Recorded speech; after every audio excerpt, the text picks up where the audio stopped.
प्रदेश में एक विशेष भर्ती परीक्षा हुई थी, आपको पता होनी चाहिए। और आपने शायद अगर पेपर दिया होगा तो आप इस वीडियो को ज़रूर देखें, क्योंकि आपके लिए बहुत महत्वपूर्ण जानकारी वाला है।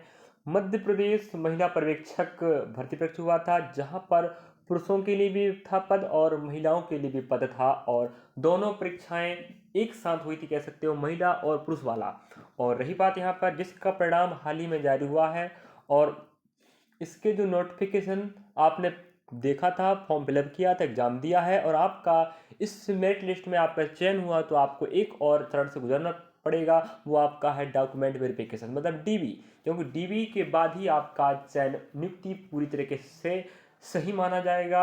अगर आपका डॉक्यूमेंट्स वेरिफिकेशन में मिस्टेक होता, कुछ त्रुटियां होती, तो आपको अयोग्य घोषित कर दिया जाएगा। तो देख लीजिएगा, महिला पर्यवेक्षक भर्ती परीक्षा की नियुक्ति से संबंधित डॉक्यूमेंट्स का वेरिफिकेशन कब से होगा, ये आपने सोच रहा होगा। तो आपको बता दें, आप सोचिए मत, हम आपको बता रहे हैं, चिंता ना करें। चलिए, तो इस एजुकेशन रिपोर्ट की पूरी खबर आपको दिखाते हैं, जब तक आप लोग सुनने का कष्ट करेंगे। महिला पर्यवेक्षकों की नियुक्ति डॉक्यूमेंट वेरिफिकेशन 4 से मतलब होता है 4 अगस्त से, मतलब आज 2 अगस्त हो गया, 3-4 2 दिन बाद से आपका वेरिफिकेशन चालू हो जाएगा। अगर आप चयनित हैं, महिला हो चाहे पुरुष हो, तो आप वेरिफिकेशन कराएं। चलिए, पूरी खबर पढ़ के बताते हैं, लास्ट तक बने रहिए मेरे प्यारे विद्यार्थियों। और इसी प्रकार के अपडेट के लिए आप हमसे जुड़ सकते हैं, फॉलो कर सकते हैं। कोई भी भर्ती परीक्षा हो, एसएससी, बैंक, रेलवे तैयारी वाली भी जानकारी। मध्य प्रदेश कर्मचारी चयन मंडल, जिसे हम ईएसबी कहते हैं, द्वारा आयोजित पर्यवेक्षक भर्ती परीक्षा 2024 की मेरिट सूची अंतर्गत चयनित अभ्यर्थियों की नियुक्ति प्रक्रिया अंतिम चरण में पहुंच गई है। जैसे आपको पता है कि मध्य प्रदेश कर्मचारी चयन आयोग ने इसकी परीक्षा लिया था, और भर्ती परीक्षा लिया था, 2024 वाली परीक्षा थी, और जिसका मेरिट हाल ही में जारी हुआ है। और जारी होने के बाद अब बात आती है नियुक्ति की, कि जिन विद्यार्थी का चयन हुआ है मेरिट में, वो उनकी नियुक्ति हेतु लास्ट में डीबी होना है। डीबी के लिए सूचना बता रहे हैं, महिला एवं बाल विकास विभाग द्वारा चयनित प्रतिभागियों के मूल दस्तावेजों का परीक्षण 4 अगस्त से 7 अगस्त तक महिला एवं बाल विकास विभाग संचालनालय में होगा। आप समझ पा रहे होंगे, आप कहीं भी ना जाइएगा, आपको महिला एवं बाल विकास विभाग के जो मुख्यालय है, आपका आयोग है, वहां पर ही आपका दस्तावेज सत्यापन होगा। तो दस्तावेज सत्यापन कार्यक्रम को 2 भागों में बांटा गया है। इसमें सीमित सीधी भर्ती और खुली सीधी भर्ती के तहत विभाजित किया गया है, जिसमें कुल 560 चयनित प्रतिभागियों को आमंत्रित किया गया है। सीमित सीधी भर्ती के अंतर्गत दस्तावेजों को सत्यापन प्रक्रिया 4 से 5 अगस्त को होगी। 4 अगस्त को सुबह 10 बजे से दोपहर 1 बजे तक अनारक्षित श्रेणी, सुन लीजिएगा अच्छे से, ठीक है, के 87% अभ्यर्थियों का, और दोपहर 2 बजे से शाम 5 बजे तक अनुसूचित जाति वर्ग के 54 अभ्यर्थियों का दस्तावेज परीक्षण किया जाएगा। इसके बाद 5 अगस्त को 69 अनुसूचित जनजाति वर्ग के अभ्यर्थियों का सत्यापन होगा। इसके बाद 47 अन्य पिछड़ा वर्ग ओबीसी और 32 ईडब्ल्यूएस अभ्यर्थियों का दस्तावेज परीक्षण किया जाएगा। इस श्रेणी में कुल 289 अभ्यर्थी शामिल होंगे। इसके बाद आती है सेकेंड फेज, खुली सीधी भर्ती के तहत दस्तावेज परीक्षण 6 से 7 अगस्त को किया जाएगा। 6 अगस्त को सुबह 10 बजे से 1 बजे तक अनारक्षित वर्ग के 87% वाले तथा दोपहर 2 बजे से अनुसूचित जाति वर्ग के 49 अभ्यर्थियों का सत्यापन होगा। और इसके बाद यहाँ पर बात आती है, इसी तरह 7 अगस्त को कुल 271 अभ्यर्थियों का डॉक्यूमेंट वेरिफिकेशन होगा। यहाँ पर जो जानकारी है आपको बता दें कि यह 2 चरणों में होने वाला है।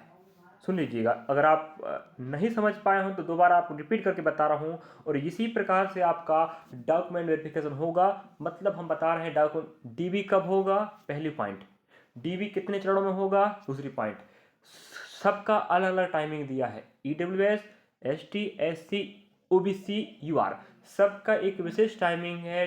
डीबी के लिए मतलब डॉक्यूमेंट वेरिफिकेशन के लिए तो आप इसी सिस्टम से आपका वेरिफिकेशन होगा। आप ये मत सोचना कि मैं पहले आई हूँ तो पहले हो जाए ना, ऐसा नहीं होने वाला, समझे। और आपको पता है कि 2 चरणों में होगा, बता चुके हैं 2 चरणों में होगा। देखो ये 2 चरणों में इसलिए बांटा गया, देखो सीमित सीधी भर्ती और खुली सीधी भर्ती। सीधी भर्ती कह सकते हो, खुली सीधी भर्ती, 2 भागों में बांटा गया है। और आप देख पा रहे होंगे 4 से 4 व 5 को होगा पहला चरण, नेक्स्ट होगा 6 व 7 को। इस प्रकार से 2 चरणों में डॉक्यूमेंट वेरिफिकेशन पूरा होगा और सब कैटेगरी का अपना अपना समय सीमा है। और आप समझ पाए हो तो अच्छी बात है। पहले युवार वालों को होगा 87% वालों का, 13% होल्ड रखे गए हैं। सुबह 10 बजे से आप सोच लीजिएगा 1 बजे तक। इसके बाद फिर आती नंबर किसकी, एससी वालों की, ठीक है। फिर आप देखो पहले यूआर कैटेगरी आएगा, ठीक है।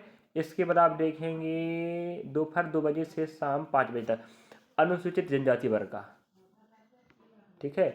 मतलब पहले यूआर कैटेगरी आएगा, फिर एससी कैटेगरी आएंगे, सॉरी एससी आएगा। इसके बाद हम बात करें शाम 5 बजे तक ना, तो इसके बाद आता है 5 अगस्त। 5 अगस्त को हाँ एसटी, फिर एसटी आ जाएगा।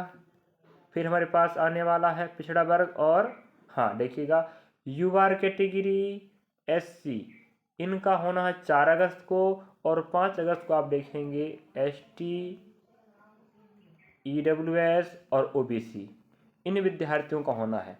तो आप समझ गए होंगे मेरे ख्याल से कि किन किन का किस किस दिनांक को होने वाला है और कितने तारीख होगा। बाकी आपको जानकारी हेतु आपको अलग से एक नोटिस जारी किया जाएगा, चिंता न करें आप लोग। वेबसाइट पर शायद आपको मिल भी गया होगा, मध्य प्रदेश लोक जो महिला बाल विकास विभाग के द्वारा आपको नोटिस पहुंचाया गया होगा।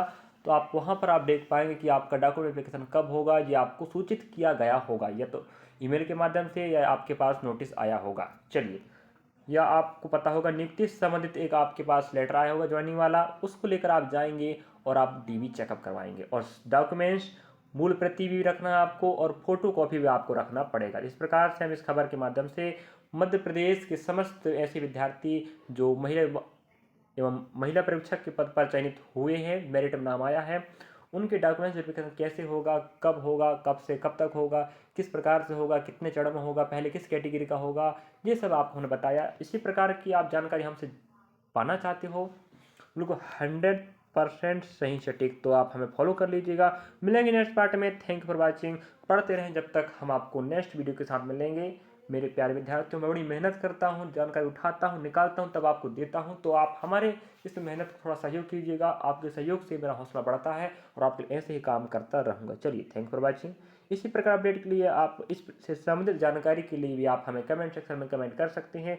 और अगर आपको जानकारी बताने में सक्षम है उस हिसाब से, तो आपको ज़रूर बताएंगे। चलिए।